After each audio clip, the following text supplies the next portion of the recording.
saaxiib ku soo dhawaada barnaamij gaar oo aan kaga hadlayno xaaladda dhaqan dhaqaale ee degmada Baardheer ee gobolka Gedo. Warbixintan ayaan kaga hadlaynaa dhanka tabcashada wax soo saarka beeraha. Waad ku mahadsantihiin daawashadiina sharafta leh ee noo sheer garee si fariintan ay u gaar saaxiibo badan.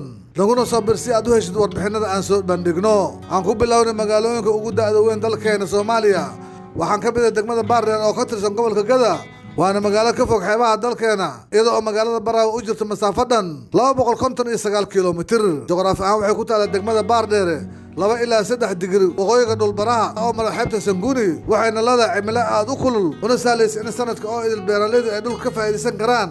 Marka loo isticmaalayo waraabka beeraha waxa adag waraha biyaha waraabka beeraha markaan la isticmaalayo motorka waraabka beeraha ee biyaha soo saara. Fadlan rukumo oo iska diiwaan gali beeshkeena si aad warbixino dheeraad u heshid.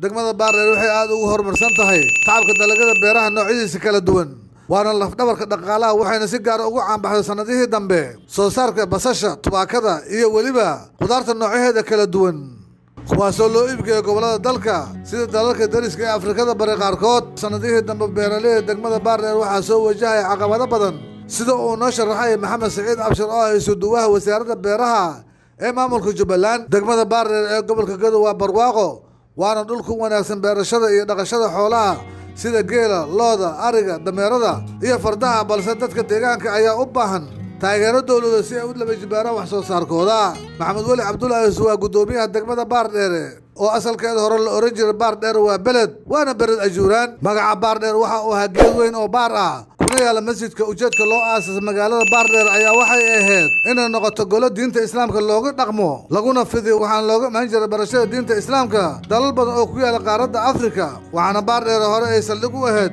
jameecooyin kala duwan oo fidiya diinta islaamka. taxanaha aan kaga hadlayna degmada Baardheer dhaqaalaha iyo weliba wax soo saarka beeraha iyo xoolaha qaybteedii koobaad intaasi ha inoo joogto. sidaad u aragto warbixintan fikirkaaga waa inoo muhiim aragtidaada hoos noogu reeb qaybta commentiga haddaad nagu cusub tahayna follow iyo like noo soo saar oo noo sheer gari si muuqaalkaana uu gaaro saaxiibo badan. waa mahadsantihiin.